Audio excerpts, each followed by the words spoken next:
This story is based on true events. The names of characters and cities have been changed for confidentiality purposes.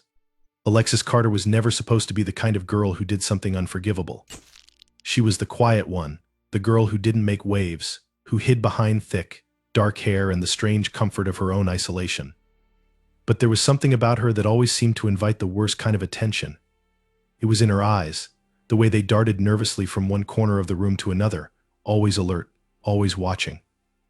She was a 16-year-old girl who looked like she had lived through more pain than most adults would ever understand. She was born in Fallon, Nevada, a town small enough that everyone knew everyone, but big enough to breed secrets. Alexis' family was far from typical. Her mother, Rachel Carter, was a woman who had long stopped caring about anything beyond keeping her head above water. She worked 2 jobs, barely making enough to cover the bills, and left Alexis to fend for herself. The loneliness never bothered her mother. Rachel's exhaustion from late-night shifts at a local diner and a few odd jobs meant she had little to no time to notice the subtle shifts in Alexis' demeanor as she grew older. The house was empty most of the time, and even when Rachel was there, she seemed distant. There was no conversation, no connection. Alexis was a shadow in her own home, someone who existed only to make sure the house didn't burn down when her mother was away. School, though, was the place where Alexis' life truly unraveled. It was here that the cruelty she'd experienced in her own home spilled over into the cruel, toxic world of teenage social life. From the moment she stepped into middle school, Alexis had become a target. She wasn't the prettiest, she wasn't the most popular, and she wasn't the smartest. She was just there. But it was enough to attract the attention of the worst kinds of people, the ones who smelled weakness like vultures circling their prey. It wasn't just the typical bullying. No, it was worse. Alexis was different, and in a small town like Fallon, being different was a capital offense. She was a quiet observer, but something about her reserved nature made her an easy target. In a world where conformity reigned, she didn't fit in. She was awkward. She was tall and too thin, with a sharp, angular face that looked perpetually uncomfortable in the skin she wore. It didn't help that Alexis had started questioning things she didn't yet understand, things about her identity, her feelings, her sense of self. She liked girls, and that was a death sentence in a place like Fallon. The popular girls had a way of zeroing in on weaknesses, and Alexis was no exception. It started with whispered taunts behind her back, then escalated to cruel remarks when she passed in the hallway. It was never violent at first. Just words. Sharp, piercing words that lodged themselves in her skin, so deeply embedded that she couldn't seem to extract them. Freak Dyke Lesbo, these words became her daily soundtrack, and they echoed in her mind long after she left school each day. She would lock herself in her room, huddled in the dark, clutching her knees to her chest, wondering if anyone would ever see her as more than a freak. There were no friends to lean on. The few acquaintances she had were either too afraid to be seen with her or too indifferent to notice when she disappeared into herself. She was isolated in a way that made her feel like she was suffocating under a mountain of invisible weight. The small town's closeness, the shared glances, the hushed whispers, everything made her feel suffocated. Each day she walked through the halls, a constant sense of dread gnawing at her insides. Her stomach twisted as she anticipated the mocking stares, the casual insults, and the days when people would shove her into lockers or trip her in the hallways, just for the amusement of watching her fall. But Alexis was no longer the same girl who used to cry herself to sleep every night, wishing the world would forget she existed. Something inside her had shifted, hardened. The incessant pain she felt every day had started to take root in her heart. It was no longer just about surviving school. It was about exacting revenge, about making those who tormented her pay for every inch of cruelty they had inflicted. She dreamed of the day when they would all see her for who she truly was. But these fantasies weren't of her rising above her tormentors, no. They were darker, twisted. In her mind, Alexis was never the victim. She was the one in control. She would make them see the consequences of their actions. Her escape from the crushing weight of reality came through the strange solace she found in her online persona. The internet became her refuge, a world where she could be anyone, say anything, and connect with others who understood her anger. She followed pages and forums where others vented about their frustrations, where they celebrated violence as a form of rebellion. She found solace in the pages that spoke of revenge, of retribution, of breaking free from the chains of bullying and hatred. The more she explored, the more she felt connected to these strangers. They spoke her language, understood her rage. They didn't judge her for what she had become. They embraced it. In this virtual world, Alexis felt alive. At home, Alexis began spending more time away from her mother, who didn't even notice the gradual changes taking place in her daughter's life. She would sneak out late at night, wandering the streets, thinking of ways she could make her tormentors feel what she felt. It wasn't enough to simply get back at them, no. It was about power. It was about making them understand her pain, making them know that the consequences of their cruelty would never be forgotten. She began to study weapons, obsessively watching videos on how to use firearms, on how to silence her enemies in the most permanent of ways. She saved up the money from her part-time job at a fast food restaurant and bought a gun. A small pistol, enough to make her feel powerful, enough to know that she was no longer defenseless. Her fantasies began to take shape, each day more vivid than the last. Alexis would sit in her room, staring out the window, imagining the moment when she would walk through the school doors, not as a victim, but as a force of nature. She pictured herself in the school hallways, the gun hidden in her bag, as she passed through the familiar faces of the girls who had made her life a living hell. But this time they wouldn't be laughing. They wouldn't be mocking her. They would be looking at her in terror, unable to understand why she had finally snapped. Her dreams were no longer just about survival. They were about reclaiming everything she had lost. She was no longer the quiet, overlooked girl. No, she was a weapon, a vessel of destruction. And the time for retribution was coming. The silence that had enveloped Alexis for so long, the silence that had kept her trapped in the corner of her own mind, was slowly being replaced by a growing cacophony of rage and pain. Her mind, once a place of quiet reflection, had become a war zone, where every thought was laced with violence, with thoughts of how she would finally make them all see. She knew what she had to do. It wasn't just about ending the pain, it was about making them understand, making them feel the emptiness she felt inside. And soon the world would know that Alexis Carter was not someone to be ignored. She wasn't just another nameless face in the crowd. She was a force waiting to explode.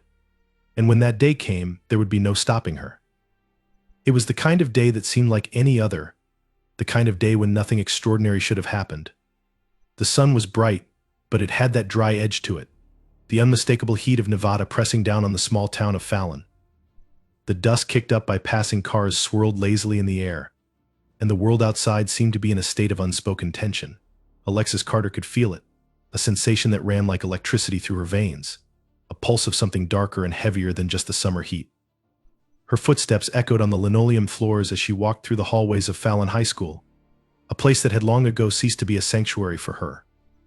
The sound was sharp, like the rhythm of a countdown, and every step she took brought her closer to something that had been festering in her chest for months. She didn't have to look around to know that the eyes were on her. The whispers followed her, a low hum that seemed to echo in her mind. The girls, the ones who had made her life a living hell for so long, were always there, always watching, always waiting for their next chance to strike.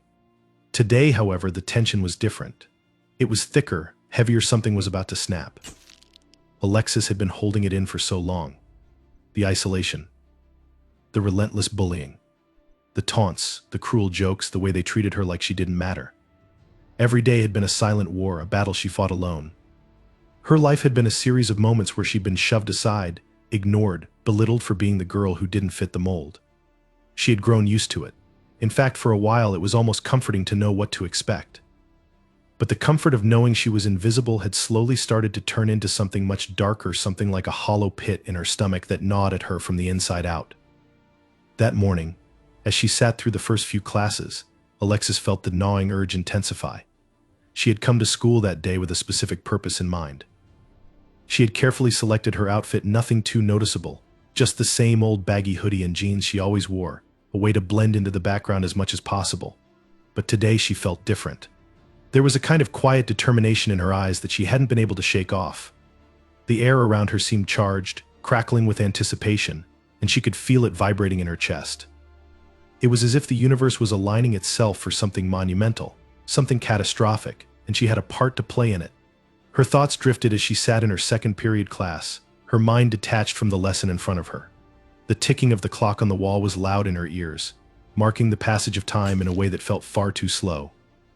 She could hear the laughter from the students around her, the casual chatter about weekend plans, parties, and how they were all going to the lake that Saturday. She didn't care about any of it. She had long stopped caring about anything. Her entire existence had become a blur of waiting. Waiting for them to stop looking at her like she was something less than human. Waiting for the day when she would no longer be the target of their cruel jokes and mocking stares. But the waiting was over now. The bell rang, a sharp, jarring sound that sliced through her thoughts like a knife. Students spilled out of the classroom, and the hallways came alive with noise and movement.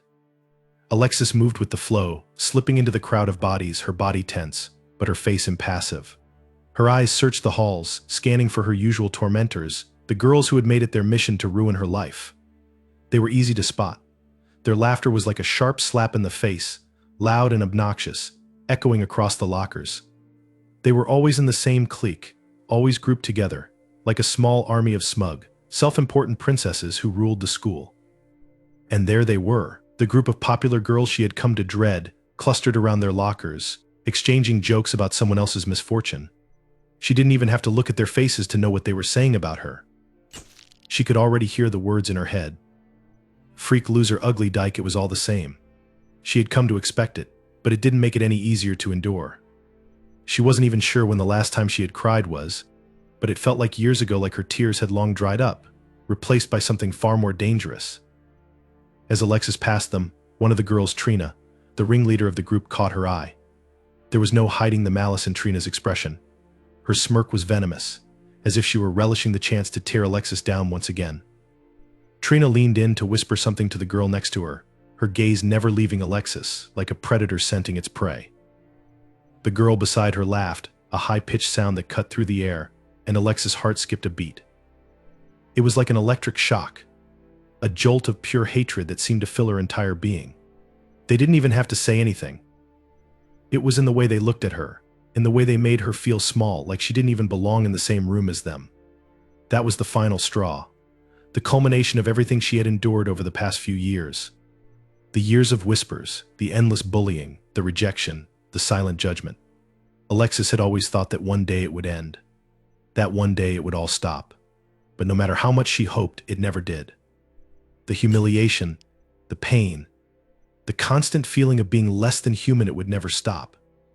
And the realization hit her with a cold, sudden clarity. She was done. She was done waiting for things to change. Done hoping that people would one day see her as something other than the joke they had made her out to be. The day's events unfolded like a slow-motion sequence in her mind. After the bell rang for lunch, Alexis made her way to the cafeteria. She didn't feel hungry. She didn't care about food. She wasn't sure why she even walked there, but it felt like the next step in something inevitable, something that had been building inside her for far too long. Her hands were clammy, and her stomach twisted in knots, but she didn't feel fear. She felt power. Raw, untamed power. The cafeteria was crowded as usual, filled with students laughing and eating, their voices blending together in a dull roar. Alexis walked in, her eyes scanning the room for the faces she knew so well, the ones who had tormented her, the ones who had made her life a living hell. They were seated in the corner, as always, surrounded by a circle of admirers who hung on their every word. It was almost laughable how predictable they were. Trina was there, sitting with her back to Alexis. She didn't see her coming. None of them did. Alexis reached into her bag, her fingers brushing against the cold, smooth metal of the gun she had concealed inside. It was a strange feeling, this moment, this instant where everything seemed to fall into place. It wasn't fear she felt. It was the cold, hard certainty that this was the only way.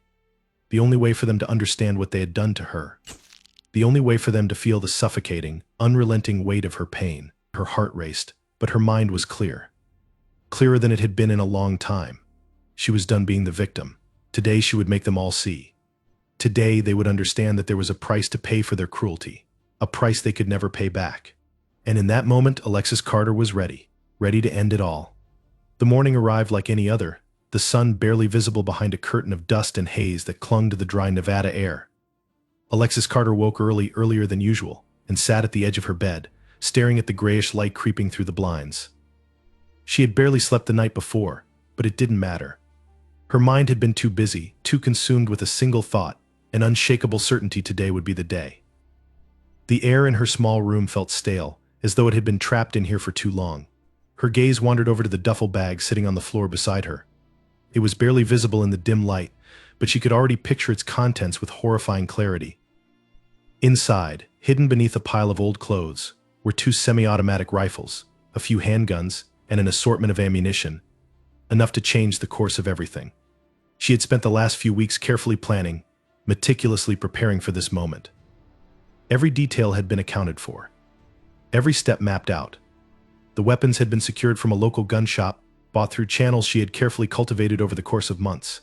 The guns were hers now, and there was no turning back. Alexis had always been an observer. She had spent so much of her life watching from the sidelines, waiting for something to change. But change, she had learned, did not come on its own. It had to be forced. The world wasn't going to bend to her will, so she had made the decision to bend it herself. Today she would not be the victim. Today she would be the one in control. She stood up and walked over to her window, peering out at the world outside. The school was only a few miles away, nestled in the heart of Fallon, a town that had long since ceased to matter to her. It was a place that had hurt her, discarded her, and made her feel like nothing. But today, everything would be different. Today, the people who had tortured her for years, those who had laughed at her, ignored her, tormented her, would feel the weight of her pain. She dressed slowly, methodically, as if each piece of clothing were a shield she was putting on. Her hands shook, not from fear, but from anticipation, from a strange thrill that pulsed beneath her skin. The world seemed to grow quieter as she tied her shoes, as if the universe itself were holding its breath. She didn't need breakfast. She didn't need anything. She just needed to make it to the school, to that place of torment, and once there she would finish what she had started. When she stepped outside, the heat of the morning air hit her like a slap, but it didn't bother her. She felt detached from everything, the world, the people, even the air she breathed. It was like she was floating, removed from the reality of the moment. She locked the door behind her, but the motion felt distant, automatic, as if she were playing a part in someone else's life. The only thing that mattered was the path she had set herself on. The only thing that was real was the weight of the guns in her bag. The drive to the school was a blur. The streets were eerily quiet, the houses lined up like silent sentinels watching her pass by. Alexis' hands gripped the steering wheel tightly, the only sign of any anxiety creeping into her body. But it wasn't fear that gripped her, it was something far colder, a calculated clarity that had settled into every corner of her mind. The landscape outside her car window was a blur of muted colors, but inside her head, everything was sharp, every detail vivid and alive. This was her moment. When she arrived at the school, the first thing she noticed was how normal everything looked. There was nothing extraordinary about the sight of the parking lot, the brick walls of the building, or the students milling around outside. The air was filled with the sound of laughter, chatter, and the low hum of idle teenage energy. For a moment she hesitated, her breath catching in her throat, as she watched them, the same faces she had seen day after day, the ones that had mocked her, taunted her, made her feel like nothing more than a speck of dirt beneath their shoes. But now they didn't matter. They were nothing. She took a deep breath, grabbed the bag from the passenger seat, and stepped out of the car. The weight of it was almost comforting, like a heavy cloak wrapped around her shoulders. Every step she took toward the entrance felt deliberate, her feet moving without hesitation. She kept her head down, her eyes focused on the ground, as if she were simply another student walking into class. The last thing she needed was attention. The last thing she needed was to stand out. She had planned this perfectly. Her presence would be a ghost in the crowd, a shadow moving unnoticed through the halls until the moment she was ready to strike. The doors to the school were open, as they always were, and she stepped inside.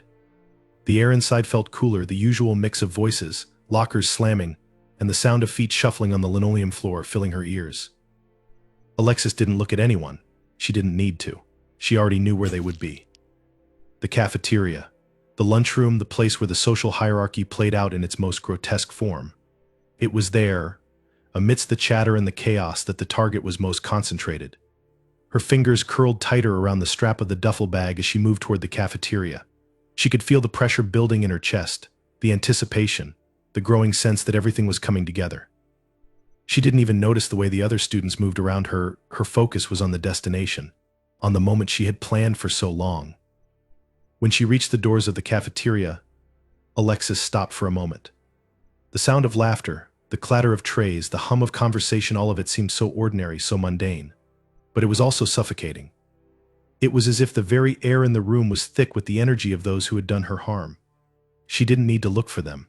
She knew where they would be. The popular girls. The ones who had made her life hell.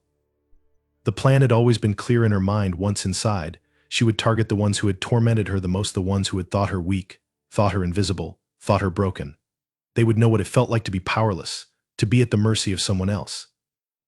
But she wasn't here to just exact revenge on a few. No, Her revenge would be more than that. It would be a message. A message to everyone who had ever turned their backs on her, who had ever laughed at her expense. As the door swung open, she slipped inside, her presence unnoticed by most of the students in the room. The familiar buzz of voices filled her ears, but it was all muffled, distant, as if she were underwater. She moved toward the center of the room, her heart racing, but her mind still focused, still cold, still calculating. She could feel the gun beneath her jacket, the weight of it reminding her of the power she now held in her hands. Alexis stopped for a moment, taking in the room. There they were, the girls who had made her life unbearable. They sat at a table near the center of the cafeteria, laughing at something, their voices sharp and piercing. They didn't see her. They didn't notice her. But they would. In a flash, she swung the duffel bag from her shoulder and opened it, revealing the first of the rifles. Her fingers trembled, not from fear but from the realization that the moment had come. The world seemed to slow down as she pulled the rifle from the bag and positioned it in her hands, her body moving almost mechanically. She could feel the weight of the gun, the cold steel pressing against her palm, and she took aim. The first shot rang out like a thunderclap in the silence of the room. The sound was deafening, the crack of the bullet slicing through the air. A girl in the center of the room fell to the floor with a sickening thud, her body limp and unrecognizable. The scream that followed was the catalyst. It was a scream that shattered the false calm of the room and tore through the fabric of normality. Chaos erupted.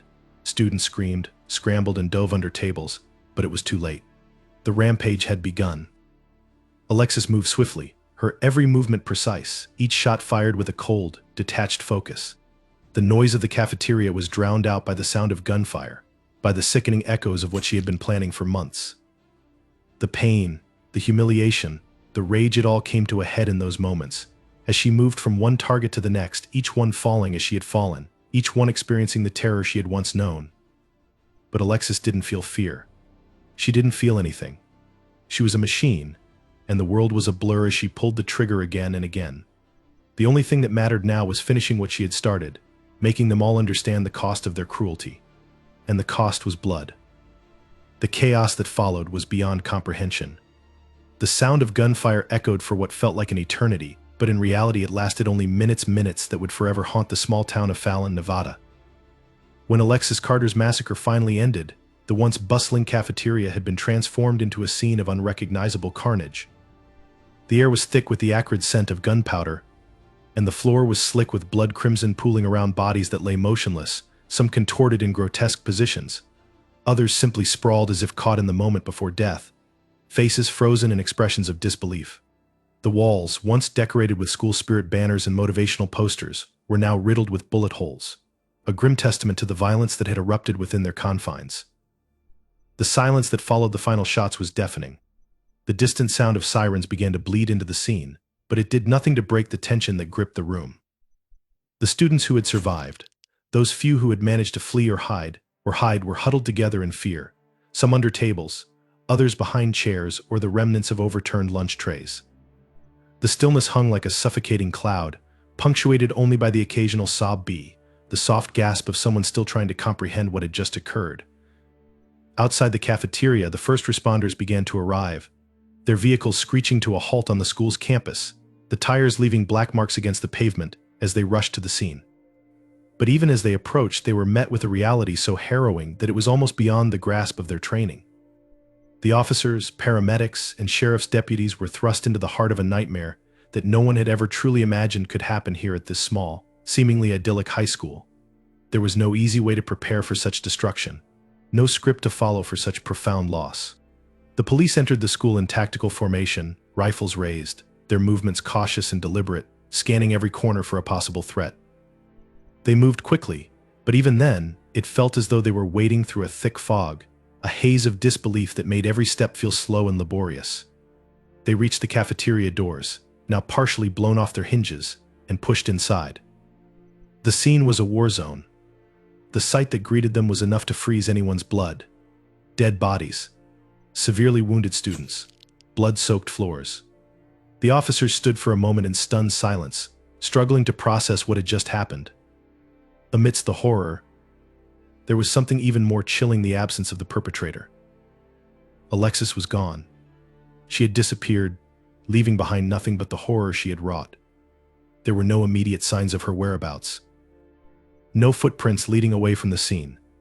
Just the aftermath, the desolation of lives shattered in a matter of moments. A few of the police officers began moving to help the wounded, but they were stopped by the realization that many were beyond help. The emergency medical team swarmed in shortly after, their faces grim, knowing that there was little they could do for those who had already succumbed to their injuries. The paramedics quickly set to work stabilizing the survivors, attempting to stop the bleeding of those who were still alive, though some had already passed the point of saving. But the sense of helplessness was palpable. No one had expected a massacre of this scale, and no one was ready for the grim reality that had unfolded. Across town, parents began to hear the rumors first as whispers, then as full-blown panic. By the time the news reports started flooding in, the tragedy had already become an uncontrollable beast, spreading through the town like wildfire. The first reports were a blur of confusion. There had been an active shooter at Fallon High School. That much was clear. But the details were hazy. A girl, a student. Her name was Alexis Carter. And then, the numbers began to surface: 89 dead. 89 innocent lives snuffed out in the blink of an eye. The media descended on the town like vultures, their cameras flashing as they rushed to capture the scene, to get a glimpse of the once thriving school that was now a charnel house. Reporters stood at the gates of the school, shouting questions at the police officers, demanding answers that no one could yet give. The town, once quiet and peaceful, was now thrust into the spotlight for reasons no one could have anticipated. The survivors of the attack were whisked away to nearby hospitals, some in critical condition, others with less severe injuries, but all of them physically and emotionally scarred. In the days that followed, they would be interviewed, their stories dissected by a world that had no way of understanding what had just happened. Their lives would be permanently altered by the nightmare they had lived through, their trauma forever etched into their memories. But amidst the survivors, there was also the growing realization that something far darker was at play. Alexis Carter, the girl who had once walked unnoticed in the halls of Fallon High, was now the face of horror. But who was she? How had she slipped through the cracks of a community that prided itself on its small-town values? How had this quiet, seemingly invisible girl transformed into a monster? The authorities soon began their search for Alexis. They combed the surrounding areas, sent out alerts, and set up roadblocks. They combed through her past, searching for answers in the wreckage of her life. They spoke with her teachers, with the principal, with her classmates. They pieced together fragments of a history that had been building for years, the story of a girl who had been bullied relentlessly, mocked for her appearance, her mannerisms, her very existence. Her classmates described her as strange, awkward, out-of-place. Teachers recalled her as a quiet, withdrawn student, someone who never drew attention to herself, someone who had a hard time fitting in. But there had been signs. The small, subtle cracks in her demeanor, the days she would retreat into herself, the distant, hollow look in her eyes when no one was looking. They would soon learn that Alexis had been planning this day for months. She had been meticulously collecting information on her classmates, on the students who had tormented her. She had carefully selected her weapons, learning how to use them, preparing herself for this moment. And in the hours before she entered the school with the sole intention of ending it all, she had spent time writing in a journal a twisted manifesto of her pain, her anger, and her deep-seated desire for revenge. She had written of the isolation she had felt, the constant harassment she had endured. But what truly terrified the authorities was the chilling clarity of her words. Alexis wasn't just angry. She wasn't just seeking revenge. She had planned to send a message to the entire town, to everyone who had ever looked at her like she was less than human. The shockwaves of Alexis' actions spread far beyond the school. The entire town of Fallon, a place known for its quiet streets and close-knit community, was now a place marked by tragedy, forever linked to a senseless, violent act. Neighbors, co-workers, friends, and family members, none of them had seen this coming. Alexis had lived among them all, invisible to most, and yet now she had committed a massacre that would define their lives in ways they could never have imagined. As the investigation into her motives deepened, the media coverage became more and more relentless. Speculation ran rampant. Was she a victim of bullying? Had she been pushed too far? Or was there something more sinister at work, a ticking time bomb waiting to explode? Psychologists and experts weighed in, attempting to explain the psychology of a teenage killer, attempting to dissect the mind of a girl who had once been a mere shadow in the hallway, and who had now become the face of unspeakable horror. But none of it brought solace to the families of the victims, to the survivors, to the town. The faces of those who had died would never leave them. The images of their children, their classmates, lying lifeless in that cafeteria would haunt them forever. They would never forget the terror they felt as they realized that Alexis, the quiet girl with the unremarkable appearance, had turned into something far more terrifying than anyone could have imagined. In the end, Alexis Carter had not just committed a massacre, she had shattered the illusion of safety, of normalcy, that had once defined their world. And in its place, she left a town forever scarred by the horrors of that tragic morning. In the days following Alexis Carter's massacre, the media frenzy erupted with a force that swept across the nation like a wildfire, scorching everything in its path. Fallon, Nevada, a town that had once been barely a blip on the radar, was now the focal point of every news outlet, every social media platform. The tragedy at Fallon High School was no longer just a local news story, it was a national crisis, and with it, the search for answers began. The press, hungry for sensationalism, descended upon the small town, their cameras, microphones, and reporters flooding the streets, all eager to capture every shred of detail about the girl who had brought a massacre to life. Television stations broadcasted live from the front gates of the high school, their anchors trying to maintain some semblance of composure as the weight of the tragedy bore down upon them. News vans from every corner of the country lined the streets, their satellite dishes towering like foreign objects in the once familiar neighborhood. They had come for one thing: answers. And answers, it seemed, could be found in Alexis Carter. She was the key to understanding what had gone wrong, what had led this seemingly quiet, troubled teenager to turn into a mass killer. But as the reporters dug into her past, they found a story so tangled, so filled with contradictions, that it quickly became clear that there would be no simple explanation for what had happened. The first narrative the media clung to was the most obvious one: the bullied girl. The term bullying had become the catch-all explanation for acts of violence committed by young people, and in Alexis' case, the journalists did not hesitate to frame her as the tragic victim of a system that had failed her. Reports began flooding in from former classmates, teachers, and even neighbors, all claiming that Alexis had been an outcast, someone who had been relentlessly teased and rejected. Her classmates spoke of her awkwardness, her unusual mannerisms, the way she had kept to herself and avoided socializing. Teachers described her as an introverted girl, often sitting alone in class, never raising her hand, never drawing attention to herself. They spoke of her having a difficult time fitting in, and how, despite their attempts to reach out, Alexis had always been distant. For a while, this narrative seemed to fit.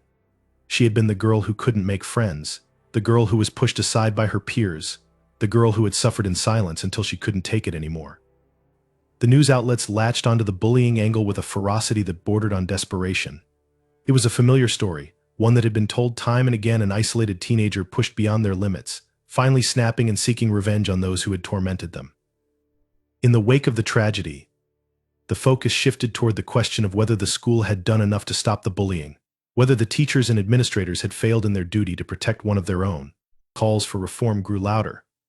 Parents began to speak out, demanding that schools take more responsibility for addressing bullying, for creating environments where students felt safe. The media, ever eager to capitalize on the public's desire for answers, hammered the point home. Alexis had been a victim, and the tragedy was a direct result of society's failure to prevent the harassment that had plagued her life. But even as this narrative took hold, cracks began to appear. It didn't take long for the media to realize that the story was more complicated than they had initially thought. Reports began to surface that suggested Alexis' bullying may not have been as one-sided as they had assumed.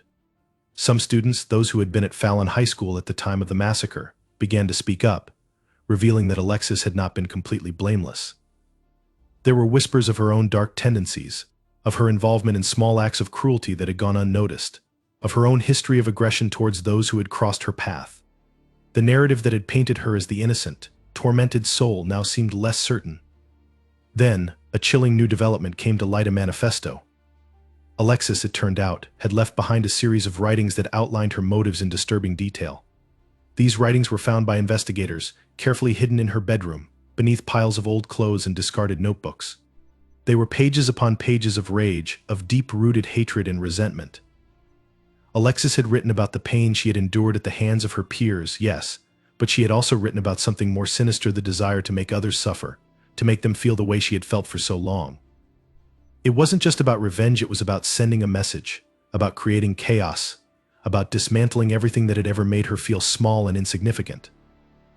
Her writings were filled with precise, methodical descriptions of her plan, detailing the steps she had taken to prepare for the attack. It was clear that Alexis had not simply reacted in a fit of rage, she had premeditated every aspect of her massacre. This revelation shifted the media's focus. No longer was Alexis just a victim of bullying, she had become a calculated, methodical killer. The press, now scrambling to reframe the story, began to dig into her past even further, attempting to uncover any possible signs that could have foreshadowed the violence. The questions grew darker. What had driven a 16-year-old girl to plan and execute such a heinous act? Was there more to her than just a troubled teen? Was she a product of her environment, or was she something more sinister, something broken beyond repair? As the media struggled to fit Alexis into a neat, digestible narrative, the town of Fallon was left to grapple with the aftermath. Parents, teachers, and survivors tried to make sense of what had happened, but they too were caught in the whirlwind of media attention.